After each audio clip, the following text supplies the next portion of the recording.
آنے وقت میں گنجائش نہیں ہے، میں آپ کو زیادہ زحمت نہیں دوں گا، اس لیے کہ مہمانوں کے ہوتے ہوئے ہمارا بولنا جو ہے وہ زیادہ اچھا نہیں ہے۔ الحمدللہ علیہ والصلاۃ علی آلہ۔ میں تمام معززین کا نام لے لے کر شکریہ ادا نہیں کر سکتا، نہ آپ حضرات کا کر سکتا ہوں، اکٹھے طور پر سب کا شکریہ ادا کرتا ہوں کہ آپ لوگوں نے ہمیں حوصلہ بڑھایا ہے۔ جس کی آمد ہے وہ کون ہے؟ اے خدا تو ہی بتا تیرے اس بندے کو کیا کہتے ہیں۔ سبحان اللہ۔ اے خدا تو ہی بتا تیرے اس بندے کو کیا کہتے ہیں کہ جس کے عبد کو نصیری خدا کہتے ہیں۔ سبحان اللہ۔ حضور دنیا میں تشریف لائے، فرماتے ہیں میں اس وقت بھی نبی تھا جب بابا آدم بنے بھی نہیں تھے، لیکن دو پہلو ہیں حضور کے زندگی کے، ایک اعلان نبوت سے پہلے، ایک اعلان نبوت کے بعد۔ اعلان نبوت سے پہلے حضور نے پتہ ہی نہیں لگنے دیا کہ یہ نبی ہیں، لیکن نکمے بھی نہیں بیٹھے رہے، پہلے نبوت اور رسالت کا کلمہ پڑھوانے کی بجائے اپنی سیرت و کردار کا کلمہ پڑھوایا۔ سبحان اللہ۔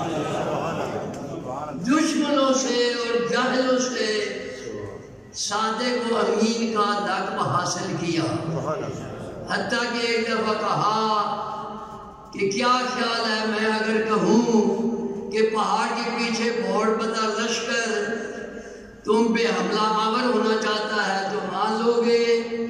سب نے کہا کیوں نہیں مانیں گے، آج تک کی زبان سے ہم سے جھوٹ سنا ہی نہیں ہے۔ پھر فرمایا اگر میں کہوں کہ اس کے اوپر چلے جاؤ، تم جاؤ دیکھو آگے کوئی شے نظر نہ آئے، پھر کیا کہو گے؟ جو کہنے لگے پھر یہ کہیں گے کہ ہماری آنکھوں کا قصور ہے، محمد کی صداقت میں کوئی شک نہیں۔ اس لیے ہمارا بھی فرض ہے کہ تھوڑی سی ادھر توجہ کریں، پہلے اپنے کردار اور سیرت کا لوہا منوائیں، پھر بعد میں کہیں کہ ہم شیعہ ہیں یا سنی، پھر لطف نبی پاک جب مدینے میں تشریف لائے تو اس وقت بھی حضور نے کیا کیا؟ سب سے پہلے نفرتوں کو مٹایا، بھائی چارہ قائم کیا۔ ہمارا بھی فرض بنتا ہے کہ ہم بھی بھائی چارے قائم کرنے کی کوشش کریں، ایک دوسرے کو دور کرنے کی کوشش نہ کریں۔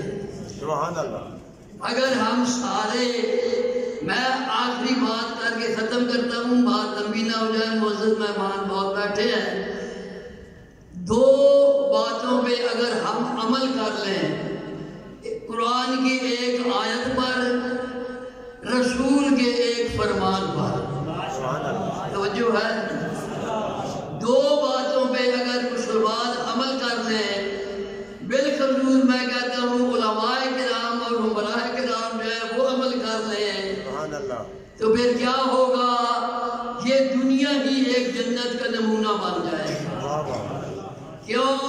قرآن کہتا ہے کل مومن اخوۃ، سارے مسلمان بھائی بھائی ہیں۔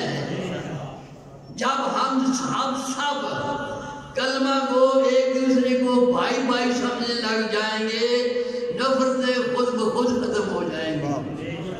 نبی پاک صلی اللہ علیہ وسلم ارشاد فرماتے ہیں المسلم و مسلمان کو پڑھنے لکھنے، حافظ بننے، عالم بننے، بڑا بڑا زمیندار بن جانے سے نہیں بن جاتا۔